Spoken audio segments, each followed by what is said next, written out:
Misis. Welcome back again to my channel. So today we are going to make a homemade wrap. So last week gumawa tayo ng homemade tortilla wrap or roti. So nandito siya. Ayan siya guys. And then ang gagawin natin, so gagawa tayo ng ating spinach wrap. So nung nakaraan din, gumawa tayo ng homemade cream cheese. So, ilalagay ko sa baba yung link. And then, simple lang paggawa nito. So, as long as meron ka ng homemade roti, homemade cream cheese. So, what we need is alugbati o yung Indian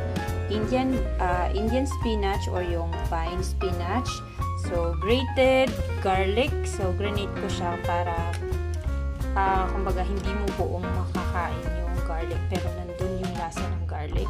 And then meron din tayong onion. So sa pampalasa, we have oyster sauce and also salt.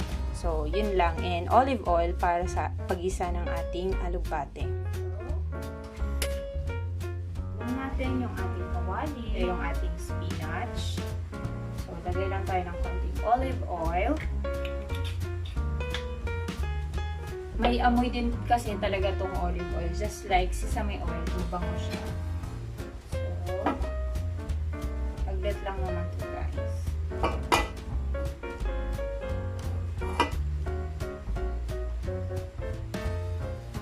Pag mainit na, lagay natin yung una yung onion. Bakit yung onion yung una? Kasi ang garlic natin ay ating grated. So, madaling ito. Kaya onion muna.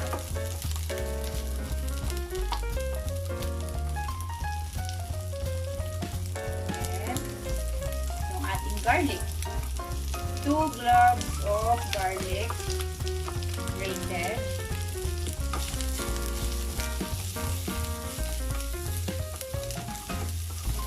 Alam natin.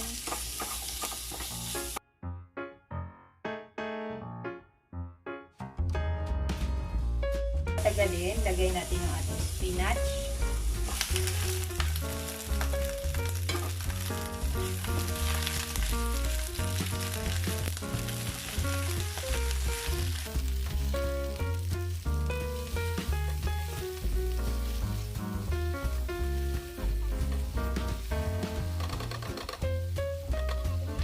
Rock salt. Tama lang.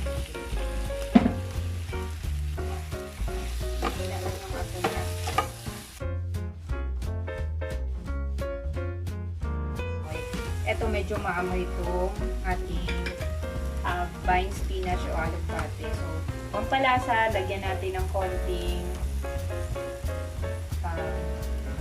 medyo nadami ko yun 1 tablespoon of oyster sauce. Gisa-gisa lang natin yan.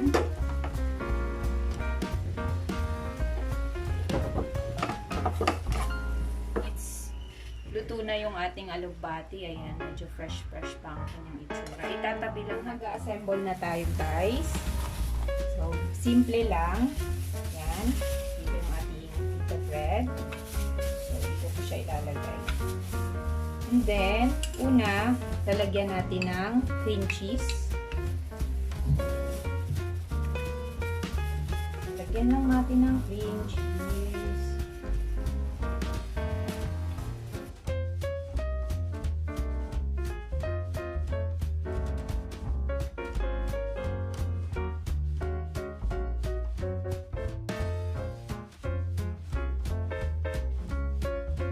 Lagay natin yung ating spinach o alugbati. Hindi ko alam kung sa ibang lugar anong tawag dito. Sa amin kasi, sa Cebu, alugbati to. Alugbati. Oh.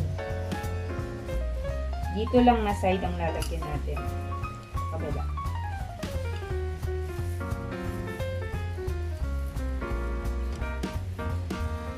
So, yummy. Lalagyan natin din ng sibuyas kasi bango yung sibuyas. So, ayan siya guys. So, ayan. Ang itsura niya. And then, tutupi lang natin siya. Ganyan. Wait, lalagyan ko pa. Konti lang ata yung nabili ko ng alugbati. Dapat pala din. So, pag gumawa kayo, damihan nyo. Kasi konti lang siya pag naluto. Then, tupiin nyo lang siya. So, itabi natin yung nakumbay natin. Repeat the procedure. Tabi muna natin ito. Ayan.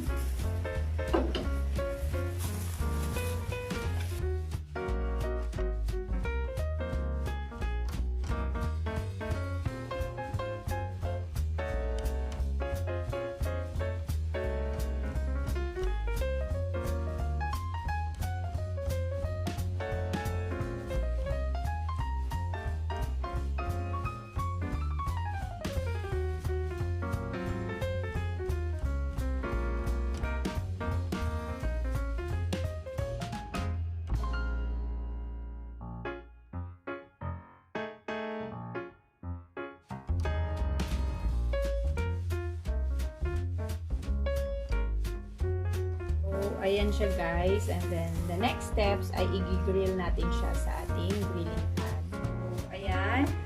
After nung inassemble natin siya, i-grill lang natin siya kung meron kayong griller. Kung wala naman, kahit yung non-stick pan nyo, pwede naman yun.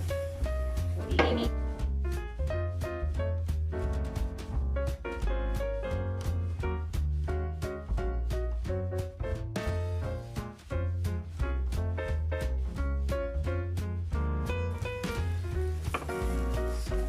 Natin.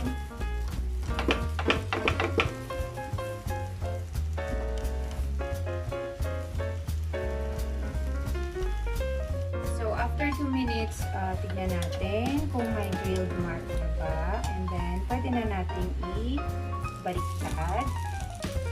Diba? Ang ganda naman natin. Baliktad natin.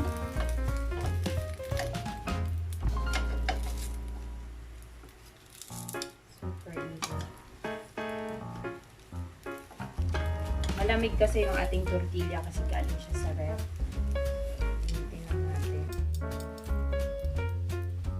2 minutes both side. So, pwede na itong baliktarin. Pwede na natin itong hanguin. Itong isa.